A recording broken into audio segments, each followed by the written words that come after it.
2000 సంవత్సరం నుండి హైదరాబాద్లో ఐటీ బూమ్ పెరగటం జరిగింది. గత 25 సంవత్సరాల్లో ఎంతోమందికి ఈ ఐటీలో ఉద్యోగాలు రావటం జరిగింది. చాలామంది లక్షల కొద్ది జీతాలను కూడా సంపాదిస్తున్నారు. కాకపోతే నెల తిరిగేసరికి ఏ ఒక్కరి దగ్గర కూడా సరిగ్గా డబ్బులు ఉన్నట్టు కనిపించట్లేదు. ప్రతి ఒక్కరు కూడా నీ క్రెడిట్ కార్డు ఇస్తావా అని అడుక్కునే పరిస్థితి. వారిని సాఫ్ట్వేర్ ఇంజనీర్లుగా చేసినటువంటి తల్లిదండ్రులు, ముఖ్యంగా స్కూల్ టీచర్లు కావచ్చు, లేకుంటే ఏ గుమస్తాలో కావచ్చు, లేదా ఏ మధ్యతరగతి వారు కావచ్చు, వారంతా కష్టపడి ఇప్పటికీ కూడా చక్కగా ఉన్నారు. ఎందుకు?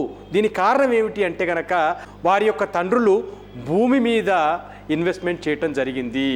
అంటే పిల్లవాడు చదువుకునే వయసుకు వచ్చేసరికి, లేదా అమ్మాయి పెళ్ళిడికి వచ్చే వరకు వారు టీచర్ అయినా లేకుంటే గుమస్తా అయినా ఒకటో రెండో ప్లాట్లు కొనుక్కున్నారు.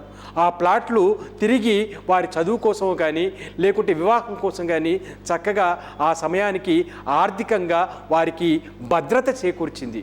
అదే లక్షల కొద్ది సంపాదిస్తున్న నేటి తరం సాఫ్ట్వేర్ ఇంజనీర్లు ఏ కొద్ది మంది అపార్ట్మెంట్లు కొని వారు దీర్ఘకాలికంగా ఈఎంఐలు కట్టుకుంటున్నారు.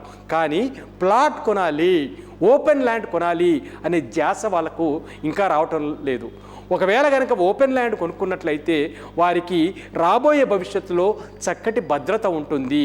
ఒకవేళ కంపెనీలు మూసివేసినా కానీ ఎటువంటి ఆర్థిక ఇబ్బందులకు గురి కాకుండా వారు ఆ ఓపెన్ ప్లాట్లతోటి మళ్ళీ తిరిగి అమ్ముకున్న మంచి లాభాలు వచ్చే అవకాశం ఉంది. కాబట్టి ఇప్పటికైనా సాఫ్ట్వేర్ ఇంజనీర్లు కావచ్చు, ఫార్మసిటీలో పనిచేసే వాళ్ళు కావచ్చు, లేదా ఏ వైట్ కాలర్ జాబ్ చేస్తున్న వాళ్ళందరూ కావచ్చు, తప్పకుండా మీకు ఒక ఫైనాన్షియల్ డిసిప్లిన్ ఉండాలి. అందులో ముఖ్యంగా భూమి మీద పెట్టుబడి పెట్టాలనే ఒక ఆలోచన రావాలి. అలా చేయటం వలన ఒకవేళ భవిష్యత్తులో కంపెనీలు మూసేసినా కానీ మీకు ఆ భూమి చేదోడు వాదోడుగా ఉంటుంది.